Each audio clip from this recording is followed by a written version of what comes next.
अस्सलाम वालेकुम जी, मेरा नाम कामरान ख़ान है और अब जो मैं आप लोगों को चीज़ सिखाने जा रहा हूँ वो है rigging. Character rig advance skeleton के ज़रिए कैसे करते हैं। बहुत आसान है, बहुत सिंपल सा तरीका है। एडवांस स्केलेटन के ज़रिए रिग करना कोई बहुत ज़्यादा मुश्किल काम नहीं है। आप ये कुछ वीडियोज़ देखेंगे और उसके बाद कोई भी जो है वो जिसको 3D के बारे में थोड़ा बहुत भी पता होगा वो रिग कर सकेगा कैरेक्टर्स। ठीक है? तो चलिए देखते हैं।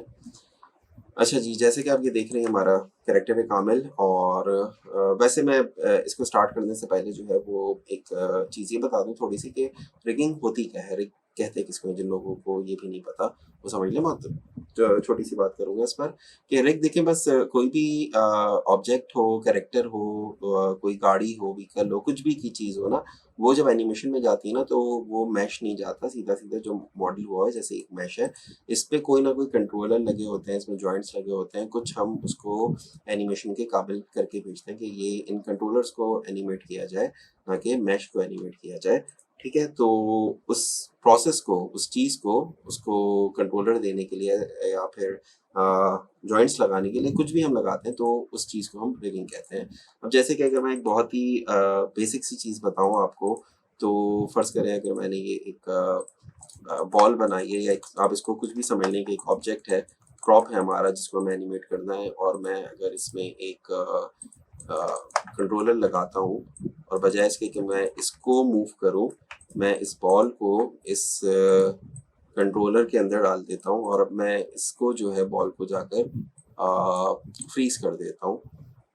लेट्स से ठीक है, मैंने लॉक कर दिया तो अब ये चीज़ हमारी मूव ना करे और हमें अगर इसको मूव करना है तो हम कंट्रोलर के ज़रिए मूव करें। ठीक है, तो इसका मतलब मैंने इसको रिग कर दिया है। ये इंतहाई बेसिक सा रिग है एक बॉल का। और अब अगर मैं इसमें मज़ीद ऑप्शन ऐड करना शुरू कर दूँ, लाइक मैं इसको स्क्वॉश एंड स्ट्राइक दे दूँ, मैं इसको और भी चीज़ें ऑप्शन बहुत सारी चीज़ें मैं बैंड दे दूँ, कुछ भी दे दूँ, तो वो मैं इसको थोड़ा एडवांस करता जाऊँगा। लेकिन सबसे बेसिक फॉर्म क्या है रिग की कि मैंने इसको एक कंट्रोलर दे दिया। ठीक है, तो ये बस आपको समझाने के लिए कि रिग होता है क्या। अब चाहे वो व्हीकल हो, कुछ भी हो, वो हम रिग करते हैं। हम करने जा रहे हैं कैरेक्टर रिग। अच्छा, अब रिग जो है वो स्टार्ट करने से पहले, बल्कि आप ये कह लें कि रिग का ही पार्ट है कि पहले कुछ चीज़ें चेक करनी ज़रूरी हैं और वो चेक करने के बाद आप रिगिंग की तरफ जाएँ और वो बहुत ज़रूरी है। अगर वो चेक नहीं किया और वो आगे चल के कहीं लाइक आपने रिग हो गया, क्योंकि रिग तो हो जाता है, एनिमेट भी हो जाता है, बाद में वो रेंडर पे कोई प्रॉब्लम कर जाए, वीएफएक्स पे कोई प्रॉब्लम कर जाए, कहीं भी किसी भी स्टेज पर तो अच्छा खासा प्रोडक्शन में नुकसान हो सकता है। तो उससे बचने के लिए ज़रूरी है कि चीज़ों को पहले से चेक कर लिया जाए अच्छी तरह और फिर उसको आगे बढ़ाया जाए, क्योंकि रिग आप ये समझ लें कि एक एनिमेशन से पहले एक एसेट डेवलपमेंट का एक लास्ट स्टॉप होता है और एसेट आपका यहाँ फाइनल हो जाता है एनिमेशन में जाने के लिए। तो यहाँ एक अच्छी तरह से एक रिगर का भी काम है कि उसको चेक कर ले हर लिहाज से। ठीक है, तो इसमें चेक क्या क्या चीज़ें करनी है हमें। देखिए, सबसे पहले तो हम ये देखें कि कैरेक्टर जो है वो सेंटर में है या नहीं है प्रॉपरली। ठीक है, ये हमारा कैरेक्टर सेंटर में है और कोई भी इस तरह की चीज़ नहीं है। आप कहीं से भी चेक कर सकते हैं कि ठीक है, ये शोल्डर्स भी अपनी जगह पर आ रहे हैं। 4 प्रेस करके मैं सिर्फ इसके हेड को देख लेता हूँ कि ये भी सेंटर लाइन, इसकी जो सेंटर लाइन चल रही है हेड की, क्या ये सेंटर में है? बिल्कुल ये इस लाइन से मैच हो रही है, तो ये सेंटर में है हमारा कैरेक्टर। तो आपने सबसे पहले ये चेक कर लिया कैरेक्टर सेंटर में है नहीं है। अगर ये थोड़ा सा भी हिला हुआ हो, खास तौर पे एक्स एक्सिस की मैं बात कर रहा हूँ, हाँ, अगर ये थोड़ा सा जेड एक्सिस में इधर उधर हो तब भी कोई मसला नहीं है, लेकिन मसला जो है असल में वो क्या है, एक्स एक्सिस पे इधर उधर नहीं होना चाहिए, यहाँ से बिल्कुल सेंटर होना चाहिए। तो पहली चीज़ तो हमने ये चेक कर ली। दूसरी चीज़ आप ये चेक कर लें कि इसकी यूवीज जो हैं वो है या नहीं है खुली हुई। लाइक मैं शर्ट सेलेक्ट करता हूँ और मैं यूवीज पे जाके चेक कर लेता हूँ तो हमारे पास इसकी जो यूवीज हैं वो खुली हुई हैं, शर्ट की यूवीज भी खुली हैं, हाँ, बॉडी की भी खुली हुई है, फेस की भी यूवीज खुली हुई है, पैंट की भी यूवीज खुली हुई है, बेल्ट भी देख लेता हूँ ये भी खुली हुई है, पाँव है इसके, ये भी यूवीज खुली हुई है हमारे पास, और हमारे पास फिर चप्पलों की भी इसकी यूवीज हैं। तो ये यूवीज भी चेक कर ली जाए। ये हालांकि बाद में भी काम हो जाता है, लेकिन वो बिला वजह एक प्रोसेस बढ़ जाता है। बाद में अगर हम इसको करेंगे तो बेहतर है कि रिग करने से पहले पहले ये यूवीज वगैरह खुली हुई हो। फिर हम इंपॉर्टेंट चीज़ है टपोलॉजी। टपोलॉजी को चेक कर लें कि सही है हमारी टपोलॉजी, हमें जहाँ जहाँ पर जॉइंट्स लगने हैं ख़ासतौर पे वहाँ पर हमारे पास इनफ एजेस हैं या नहीं है। लाइक एल्बो है इसकी, जहाँ पर हमें एक जॉइंट लगाना है तो इसकी टपोलॉजी सही है जहाँ पर हम लगाने जाएंगे जॉइंट। तो अगर यहाँ पर कोई प्रॉब्लम है तो आप फौरी तौर पे मॉडलर को भेजें और वापस दें और बोलें कि यहाँ मुझे एजेस चाहिए। जहाँ जहाँ पर भी हमारे पास किसी को किसी जगह पे बैंड होना है उस जगह पे इस तरह एटलीस्ट ये 3 एजेस, अगर मैं कलाई की बात करूँ तो यहाँ अगर मैं जॉइंट लगाऊंगा तो इसके आसपास 2 एजेस इस तरह होने चाहिए। ठीक है, तो जहाँ पर भी जिस जगह पर भी लाइक आप फिंगर्स अगर चेक करें तो जहाँ पर आपको नजर आ रहा होगा इसमें कि ये हमारे पास जॉइंट लगाने के लिए एज वो जगह है जहाँ पर इसका जॉइंट लगेगा, यहाँ पर तो आपको ये ज़रा प्रॉपर एक नज़र आ रही है चीज़। तो ये चीज़ें ज़रूर चेक कर ली जाएंगे टपोलॉजी के लिहाज से कि ये चीज़ आपके पास सही है या नहीं है।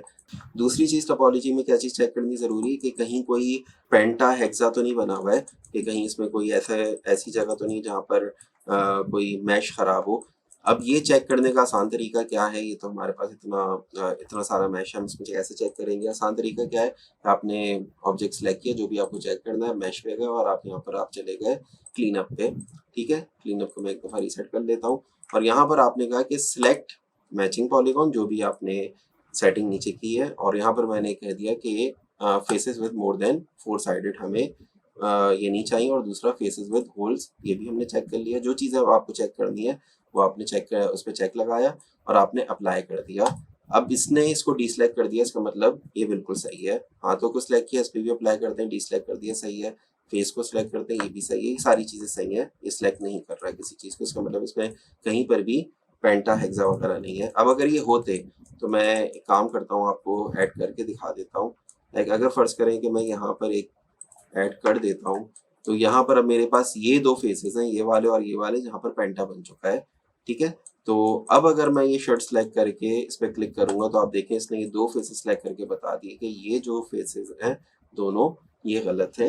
यहाँ पर पेंटा हुआ है, क्वाड से ज्यादा है, पेंटा या हेक्सा होगा, तो इसने सेलेक्ट करके बता दिया। ठीक है, तो ये एक आसान तरीका है इसका, क्लीन अप ऑप्शन से आप इसको चेक कर सकते हैं। तो आपने टपोलॉजी में ये चीज़ चेक कर ली। इसके बाद आप चेक करते हैं कि अगर कोई एक्स्ट्रा मैश है तो बेहतर है कि उसको डिलीट कर दिया जाए। इसमें अगर मैं बात करूं एक्स्ट्रा मैश का क्या मतलब है, कोई इनर मैश है जो आप यूज़ नहीं होना, दिखना नहीं है कैरेक्टर में। जैसे कि इनर बॉडी अक्सर कैरेक्टर्स में नहीं दिखती है अगर उसमें हम क्लॉथ सिमुलेशन करने नहीं जा रहे हैं। अब इसमें भी अगर हमें क्लॉथ सिमुलेशन नहीं करनी है तो मैं इसकी बॉडी सेलेक्ट करता हूँ, तो इसमें इनर बॉडी है बनी हुई जो कि नहीं होनी चाहिए। अगर मैं अभी मुझे क्लॉथ सिमुलेशन नहीं करनी है तो मुझे इनर बॉडी की ज़रूरत नहीं है, मैं चाहूँ तो उसको सबको डिलीट कर दूँ, बेहतर है। ठीक है, तो पहले करवा लूँ, लेकिन बहरहाल ये मेरे पास कैरेक्टर बना हुआ, इसकी यूज़ वगैरह हुई भी है, तो मैं फिलहाल डिलीटिंग कर रहा। लेकिन जो लोग अभी स्टार्ट कर रहे हैं वो बेहतर है कि अंदर की इस तरह की चीज़ें जितनी भी हैं उसको डिलीट कर दें तो बेहतर है।